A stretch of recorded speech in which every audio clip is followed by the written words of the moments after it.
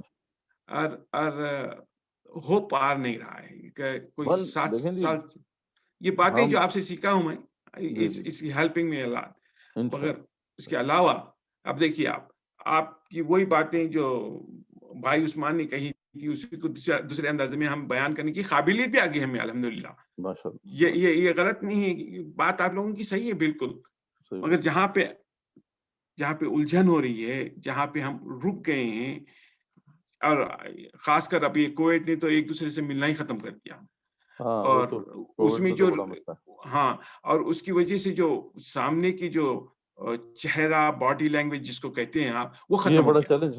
ہاں بھائی یہ تو بڑا دیکھیں نا، اب یہ ہمارا، لیکن اس سے ایک طرح کا اپرچونٹی بھی ہے، چیلنج بھی ہاں، ہے، یہ opportunity. Opportunity take it from negative every thing, you can take it positive, you can make لیکن اٹ ابھی پازیٹو. اگر یہ نہ ہوتا کووڈ تو ہم آپ تک نہ پہنچتے. یہ کووڈ نے صحیح تو ہمیں بات مجبور کیا کہ ہم آن لائن جائیں. بات بالکل آن لائن بجا کی ریچ بڑی ہے، دیکھیں نا کہاں تک ہم پہنچے ہیں. صحیح بات. تو آپ تو یہاں پہ یہ آپ ماشاءاللہ ادھر بیٹھے ہوئے ٹورنٹو میں، یہ میں ایک لاہور میں، کراچی میں. تو اس طریقے سے یعنی جو ہے نا ہم اس کو انٹریکٹ کر سکتے ہیں. تو یہ بھی ایک فائدہ ہے اس کا. تو اصل میں وہی صحیح بات ہے، بات اپرچونیٹیز آر دیئر. ہم نے بس اس کو کیپٹلائز کرنا ہے اور کوشش کرنا ہے اور اسٹیپ بائی اسٹیپ آگے بڑھنا ہے، بس چیز کو. اچھی بات ہے، جزاک اللہ خیر. میں آپ کو اب اس پہ بھی میں اپنی تیاری کر کے بتاؤں گا انشاءاللہ آنے والے، کیونکہ اور لاسٹ 1 یا 2 ہفتے میں نہیں رہا، کیونکہ آپ لوگوں کی ٹائمنگ بہت بدل گئے تھے جمعے کے لحاظ سے، بہت بدل اب گئے. ٹھیک ہے، یہ ٹائمنگ ٹھیک ہے یہ والی. ہاں یہ ٹائمنگ بہت اچھے ہیں. ٹھیک ہے. باقی بھی کامران بھائی اور عثمان بھائی یہ ٹائمنگ ٹھیک ہے یہ؟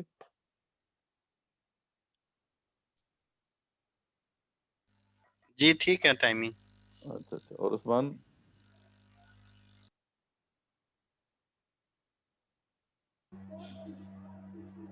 اچھا چلیں. اور کامران بھائی آپ کی اور عثمان بھائی کے اور کوشچنس ہیں اس حوالے سے جو ہم نے ڈسکشن ابھی کی ہے؟ آپ کو مشکل درپیش ہو رہی ہے آپ جب دعوت دے رہے ہیں، یا آپ نے دعوت دینی شروع کی ہے کچھ اپنے لوگوں کو، اپنے ساتھیوں کو؟ کیونکہ ڈیفینیٹلی جیسا آپ نے ٹاپک کر لیا، اب آپ آگے اپنے دوستوں کو اس کا طریقہ کار یہ ہے، دوستوں سے بات کریں، رشتہ داروں میں بات کریں.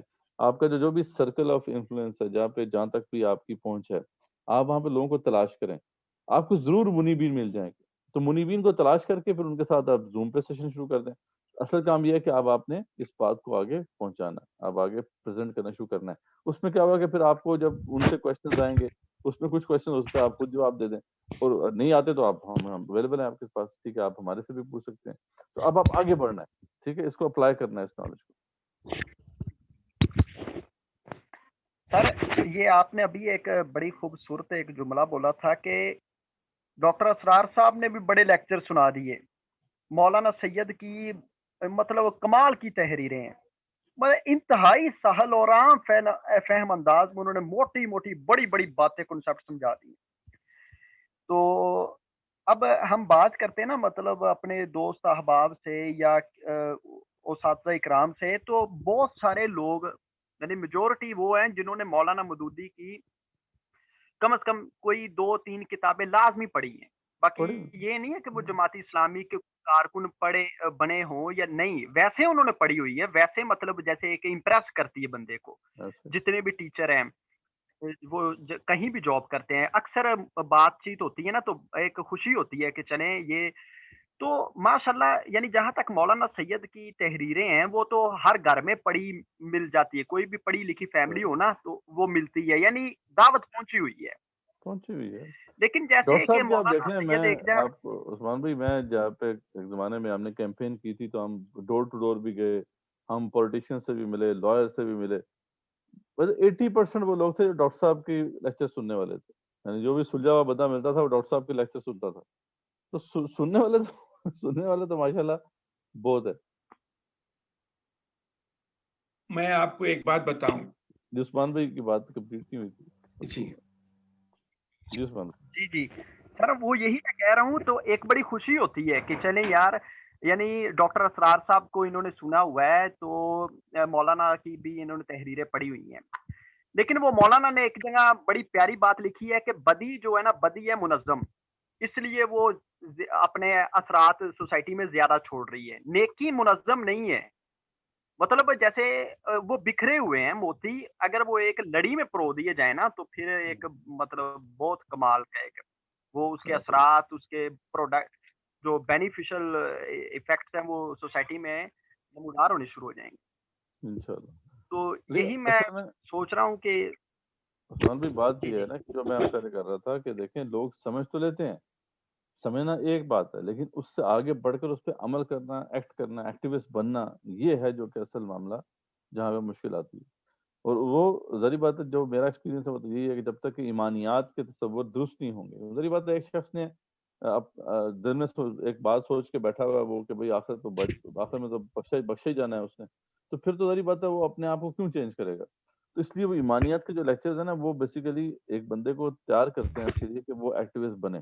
تو اس لیے ہم کہتے ہیں کہ آپ بھی اس ایمانیات سے شروع کریں لوگوں کو, اور تاکہ پھر فرائض پر لے کر آئیں, تاکہ اس کو پھر آگے وہ آگے کھڑے ہو سکے. یہ بس مسئلہ ہے.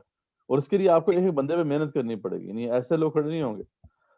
آپ ایک بندے کو سمجھا دیں گے وہ سمجھ بھی جائے گا, ٹھیک ہے یار دین کا عالم قائم ہونا چاہیے, غالب بھی ہونا چاہیے, سب کچھ ہونا چاہیے, لیکن وہ میدان کارزار میں نہیں اترے گا. اس کے لیے آپ کو اس کے اوپر محنت کرنی پڑے گی, اس کو آپ کو پش کرنا پڑے گا, سمجھانا پڑے گا کہ بھائی اس کے بغیر نجات نہیں ہے. یہ جو راستہ ہے یہ ہماری نجات کا راستہ ہے, اس کے بغیر جو ہے ہم کچھ بھی نہیں کر سکتے. یہ چیزیں جو ہے ہمیں ایک ایک بندے پر فوکس کرنی ہوں گی, اور پھر اس کو آگے انیبل بھی کرنا ہوگا. یعنی ایک بندہ کہ آپ نے اس کو آپ نے اس کو سمجھا دیا, پھر آگے اس کو گائیڈ بھی کرنا ہے آپ نے.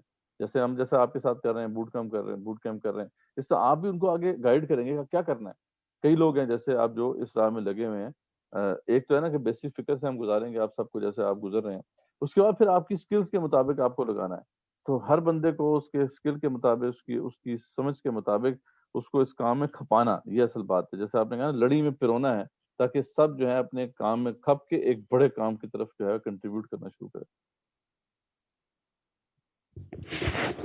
سر ایک اور یہاں سے میں چھوٹی سی بات یہ کہنا چاہتا ہوں, کیونکہ ابھی میں مطلب پڑھ ہی رہا ہوں تو ادھر ہمیں جو ہے نا اسلامی جمیعت طلبہ وہ کافی مطلب اسٹوڈنٹ ملتے رہتے ہیں. تو جیسے نا میری ہر بندے کی نیچر ہوتی ہے, میں اپنی بات رکھنا چاہتا ہوں تاکہ آپ مجھے گائیڈ کریں. میں نا جیسے ایک ہوتا ہے نا نظم, یعنی اتنے بجے آپ نے یہاں پہنچنا ہی ہے, یہ کرنا ہے وہ کرنا ہے. میں نے یہ اندازہ میری یعنی مجھے یہ ایسا فیل ہوا ہے کہ اس میں نا جو ہوتا ہے نا انسان کا فکری یا سوچ بچار یا مطلب ایک اپنے آپ کو مطلب دل سے کرنا, وہ کام پیچھے ہو جاتا ہے. اور جیسے مطلب دوسروں کی بات ماننی ہے, کیا کریں امیر صاحب حکم دے رہے ہیں کہ ادھر پہنچنا ہے اتنے بجے, تو ایسی مطلب چیزیں بھی میں نے محسوس کی ہے. کیونکہ میرا پہلے تو یہ ابھی میں 2-3 ویک ہوئے ہیں, تو یہ بھی میں نے پھر دیکھا. پھر ایک اور یہ بڑی بات دیکھی ہے میں نے کہ ان جماعتوں میں جو کارکنان ہیں وہ اصل میں خود نہیں اتنا انہوں نے مولانا کی کتابیں پڑھی ہوتی ہے, لٹریچر سے وہ خود واقف ہوتے ہیں. یہ ایک بڑا نقصان ہے, بڑا افسوس ہوتا ہے کہ دیکھیں اس میں ایک بات تو عثمان بھائی یہ ہے نا کہ یہ نظم جو ہے نا مطلوب نہیں ہونا چاہیے. جہاں پہ یہ نظم مقصود بن جائے گا تو وہاں پہ یہ حال ہوگا جو آپ کہہ رہے ہیں کہ اگر آپ یہ نظم کو بالکل فالو سر. کرنا. نظم جو ہے نا وہ کسی مقصد کو اچیو کرنے کے لیے ہوتا ہے. یعنی اگر عثمان مشتاق ہے یا حامد سعید صاحب ہیں یا دو اور لوگ ہیں, اگر ایک بندہ جو ہے وہ آبجیکٹو کی طرف پیش رفت کر رہا ہے, آپ دیکھ رہے ہیں کہ یار وہ پڑھ بھی رہا ہے, وہ آگے کنٹریبیوٹ بھی کر رہا ہے, آگے دعوے بھی دے رہا ہے, تو اس کا مطلب ہے کہ وہ صحیح جا رہا ہے. یعنی اسے کہنا ہے کہ یار آپ پرٹیکولر خاص قسم کے نظم کا حصہ بن جائیں اور وہ جناب فلاں جو ہے وہ امیر ہے اس کے نیچے, یہ طریقہ کار جنگ میں ہوتا ہے. ٹھیک, یہاں پہ یہ ہونا چاہیے کہ یہاں پہ تو ابھی اس وقت یہ ہوتا ہے کہ آپ کو اس کے آبجیکٹیو دیکھنے ہیں, وہ اپنے مقاصد کو اچیو کر رہا ہے یا نہیں کر رہا. تو اصل میں یہ ایک ڈیلیما ہے کہ جب مقاصد فوکس میں نہیں رہتے تو پھر کیا ہوتا ہے, نظم فوکس بن جاتا ہے, اور جب نظم فوکس بن جاتا ہے تو پھر وہی ہوتا ہے جو آپ کہہ رہے ہیں, پھر ظاہری بات ہے انسان کی ساری فعالیت بھی ختم ہو جاتی ہے. تو اس کو ہم نے مد نظر رکھ کے یہ کام کرنا ہے. اس لیے اصل بات ہے کام کرو, نظم میٹر نہیں کرتا, کام میٹر کرتا ہے.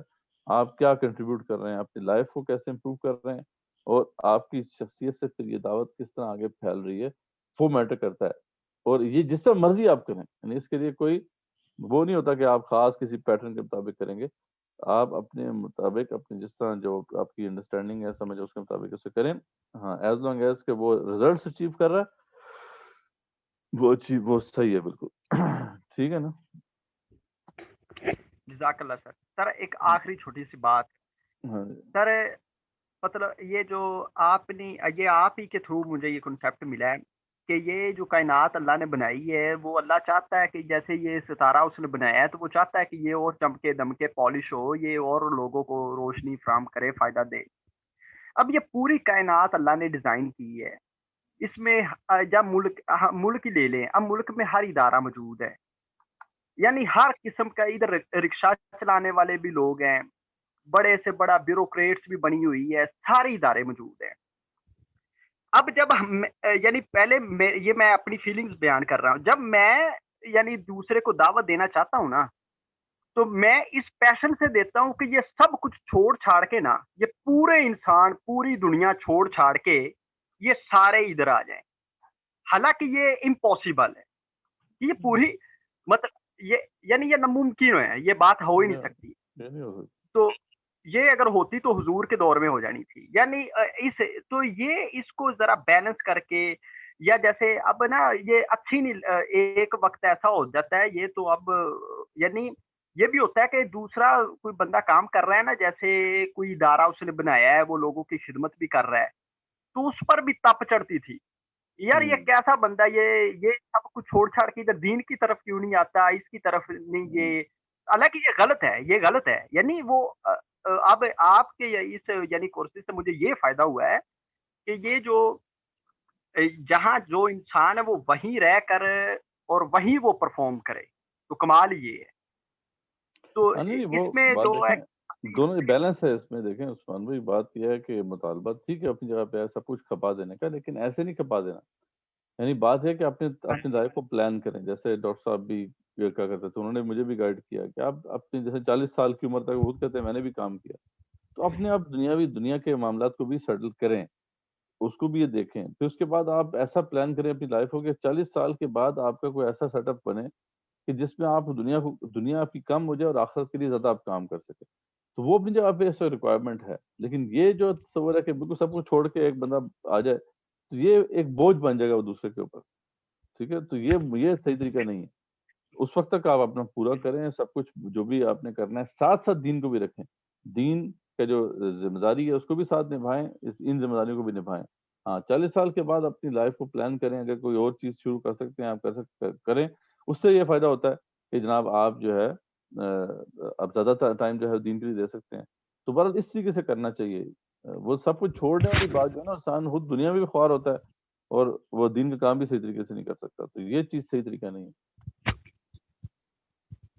سر میں ایک اور، جب میں نے میٹرک کی تھی نا، تو یہ ڈاکٹر صاحب کو پڑھا کہ انہوں نے MBBS چھوڑ کر ادھر اللہ کے دین کے لیے کام کیا ہے، تو تب میرا بہت خواہش پیدا ہوئی تھی کہ میں جو ڈاکٹر صاحب نے قرآن کالج بنایا ہے نا، میں وہاں ایڈمیشن لوں اور میں وہیں پڑھوں وہ سارا کچھ. لیکن اس کے بعد پھر جب میں لاہور گیا تو مجھے پتا چلا کہ ڈاکٹر اسرار کے جو صاحبزادے ہیں، ڈاکٹر عارف رشید صاحب، ان کو پہلے میں نے پیس چینل پر دیکھا تھا، لیکن میں سمجھ رہا تھا کہ ان کے بھائی ہیں، کیونکہ شکل کافی ملتی جلتی تھی، آواز بھی ملتی ہے. لیکن بعد میں پتا چلا کہ بڑے اور انہوں نے بھی MBBS کیا ہوا ہے. تو میں ایک طرف سے نا، جیسے بندہ کو دھچکا لگتا ہے کہ یار ڈاکٹر صاحب نے تو ساری عمر اپنے دین کے لیے لگائی ہے، تو خود انہوں نے اب MBBS کرنا کوئی کھانا واڑا نہیں، اتنے پوری محنت لگ دی ہے، رات دن ایک کرنی پہنتی ہے. تو میں نے کہا انہوں نے اچھی خاصی محنت کی ہے. پھر مجھے پتا چلا کہ ایک ان کے آصف یعنی جو امیر صاحب ہیں، انہوں نے ایم اے کیا ہوا ہے. تو میں پھر جب میں نے پڑھا کہ مولانا مودودی صاحب کی بیٹیوں نے MA انگلش کیا ہے، یہ کیا ہے، وہ کیا ہے، وہ تو مطلب ان کے بیٹے بھی، تو پھر میرے یہ بڑا ایک شوکنگ قسم کا، یعنی میں ہلا تھا کہ یہ وہ بندے ہیں کہ جو کہہ رہے ہیں کہ سب کچھ تج کر تن من دن اپنا دین کو دو، تو یہ خود وہ، تو پھر مجھے پتا چلا نہیں میں غلط ہوں، میں نے غلط وہ کنسپٹ ہے. تو یہ اللہ تعالیٰ کا بہت میں خود جو ہے وہ 2006 میں جب پاکستان آیا تھا تو میں ڈاکٹر صاحب کے پہنچ گیا تھا. میں نے کہا تھا جی حاضر ہوں، سب کچھ قربان کرنے کو تیار ہوں. تو یا تو اللہ بھلا کرے میں ڈاکٹر صاحب کے پاس پہنچ گیا، اگر کسی اور کے پاس پہنچتا تو میری زندگی برباد ہو چکی ہوتی ہے ابھی تک تو بالکل ڈاکٹر صاحب نے مجھے سمجھایا کہ دیکھیں ابھی آپ نے 40 سال تک، وہ ڈاکٹر صاحب کا وہ ہوتا تھا پروگرام کا، 40 سال کی عمر تک آپ اپنا پلان کریں لائف کو، آپ اپنی ڈگری بھی کمپلیٹ کریں، جاب بھی کریں سب، لیکن 40 سال کی عمر کے بعد کچھ ایسی اپنے پلاننگ کریں کہ پھر آپ زیادہ وقت دین کے لیے دے سکیں. اس وقت تک کہ وہ ڈاکٹر صاحب یہ کہتے تھے گریجولی آپ خود بھی دین میں اتنے آہستہ آہستہ جو ہے اتریں گے اور پھر اس میں آپ زیادہ بہتر طریقے سے کنٹریبیوٹ کر سکتے ہیں. اور ڈاکٹر صاحب نے پھر اپنی مثال بھی دی. تو ڈاکٹر صاحب جس کو بھی جو جاتا تھا اس کو یہی وہ دیتے تھے، اپنے بیٹوں کو بھی انہوں نے یہی کہا. تو اصل میں یہ ہمیں اصل میں کرنا چاہیے. یہ نہیں ہے طریقہ جو ہے سب کچھ چھوڑ کے، وہ سب کچھ چھوڑ کے تو انسان پھر خود ہی دوسروں کے اوپر پھر ڈیپینڈنٹ ہو جاتا ہے. تو وہ تو بالکل مناسب بات نہیں. اجازت دیجیے مجھے جزاک نکلنا اللہ ہے. خیر، جزاک اللہ جی، جزاکم اللہ. ہم بھی بس اسے کنکلوڈ کریں گے. تو اصل بات یہ ہے ان ساری ڈسکشنز کا کہ اصل بات وہ ان سب کو سمجھیں چیزوں کو اور ہم آگے بڑھیں. تو انشاءاللہ صحیح ٹریک پہ ہم آگے بڑھ رہے ہیں انشاءاللہ. اب اپنا ٹاپک جو ہے وہ آپ ضرور لکھوا دیا کریں بابا بھائی کو، تو تاکہ جو ہے کہ اس سے نیکسٹ اسٹیپ پہ ہم جائیں، تاکہ یہ پروسیس چلتا رہے ہمارا. ٹھیک ہے، آگے انشاءاللہ پھر رمضان بھی آ رہا ہے، رمضان کے لیے بھی ہم ایک پروگرام کریں گے انشاءاللہ.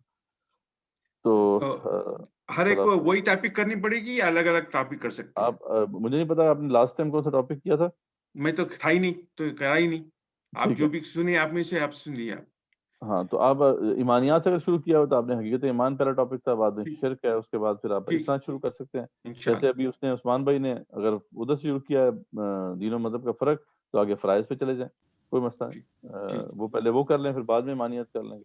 لیکن یہ کہ ہم کوشش کریں گے کہ آپ سب ان جو ٹاپکس ہیں ان سے گزریں.